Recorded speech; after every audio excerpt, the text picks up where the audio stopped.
Now, when you're working out the domain and the range of a composite function, you need to be a little bit careful. Now, we're going to write these theory notes down. This is something that you should have maybe with a highlighted box around it or something like that. Let's read through it together. For any number a to be in the domain of this composite function, g of f of x, a itself, whatever number you're talking about, has to already be in the domain of f of x. If it's not in the domain of f of x, then you really can't find the function of that number in the first place. Okay.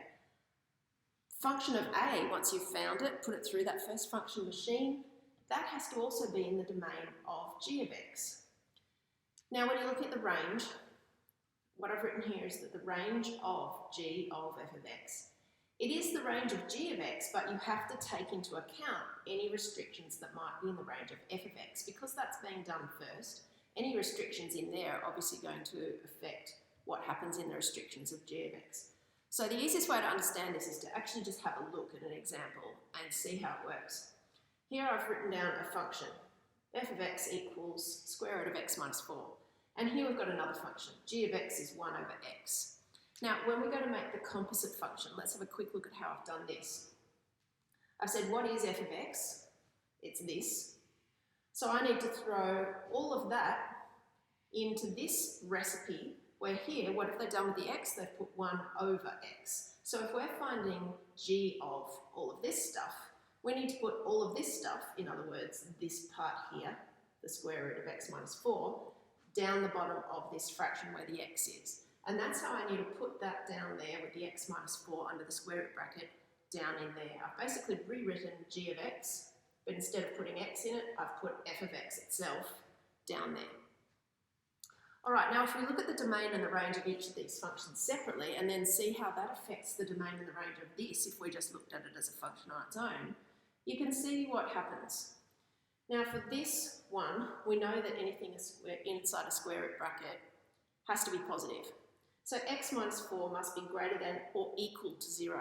It can be equal to 0 because the square root of 0 is 0. So x, adding 4 to each side, must be greater than 4. We also know that this whole side is positive, and that tells us that this whole side is positive. And this is y really, isn't it? f of x equals y. So y has to be greater than 0. In fact, it has to be greater than or equal to 0 because this side could be 0. Now, if we look just at this function on its own and in isolation, not considering this one at all, you can't put 0 on the bottom of a fraction. So x can't be 0. It can be pretty much anything else though.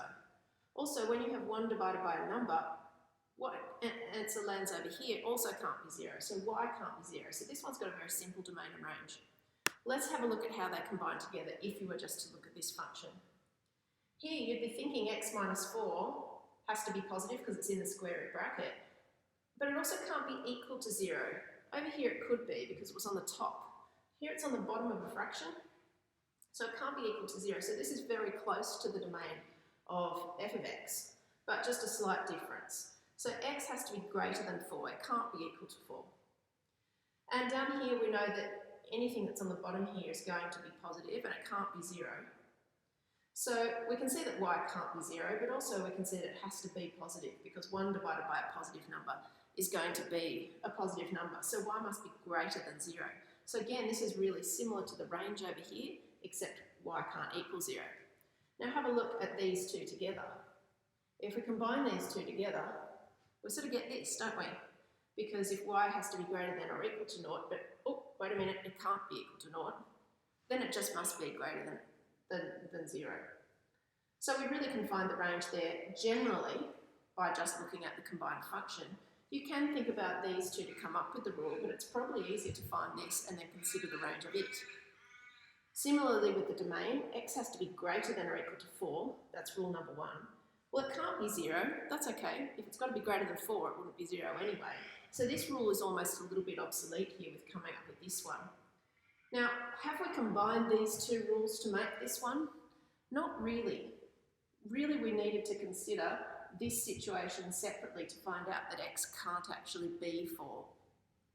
And those are the steps that you need to follow through. It's not necessary really to look through the domain and the range of each function, but to find the composite function is probably your best bet. So really, next to all of this, we could write it is generally helpful to find the composite function first.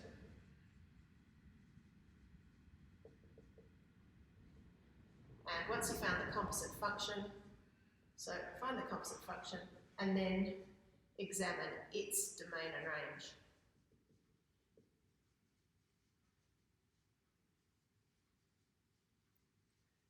Now, why have I set it out with these three columns? Well, it's so that I've said it's generally helpful to find this, but when you're considering anything that could happen, it's not a bad idea to have a look at how these two functions would behave on their own, because it can just help you consider some of the things that might be going on over here.